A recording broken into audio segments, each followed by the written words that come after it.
The gentlewoman from Massachusetts, Ms. Presley, is recognized for 5 minutes. Thank you, Chairwoman Waters. I appreciate your continued leadership. More than a decade later, we are still grappling with the consequences of a crisis created by greed and complete and utter disregard for the welfare of everyday Americans. And yet, the narrative has shifted from a focus on Main Street's suffering to a celebration of Wall Street's recovery. In the district that I represent, the Massachusetts 7th, a study by the Pew Research Center shows that from 2005 to 2009, median wealth among Hispanic households fell by 66%, by 53% among Black households, 31% among Asian households, and by 16% among white households. These families were often the target of subprime lending, yet have never been repaid. Your bank shareholders are reaping record profits while there is little evidence these lower income individuals and communities of color are anywhere near close to recovering. In fact, just yesterday, we were discussing the ongoing prevalence of redlining and other discriminatory practices, despite the fact that 98% of banks are passing CRA examinations. This is exacerbating the wealth gap in Massachusetts and across the country. Today, I want to dig a bit deeper and resurface a report from 2016 which addresses pink lining. Are any of you familiar with the phrase pink lining?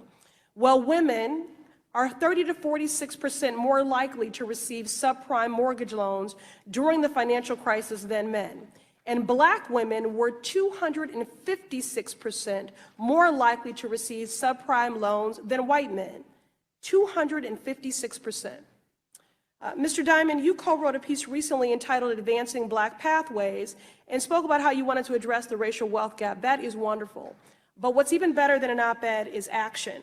So for the purposes of the record, could you clarify, in 2017, J.P. Morgan agreed to a $53 million settlement with the DOJ pertaining to allegations of what?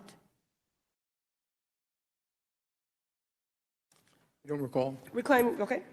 Discriminatory mortgage lending practices. In the time since, what tangible changes have you made to your bank's lending practices?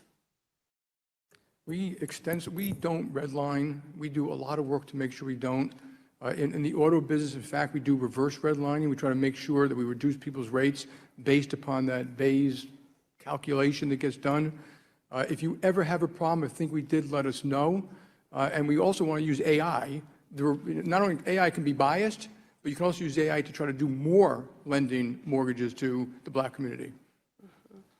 You spoke earlier of a number of community lending initiatives, Advancing Cities, that was your testimony? Yes. Correct? Okay. And I'm glad you mentioned that initiative. I think, correct me, was the amount $500 million?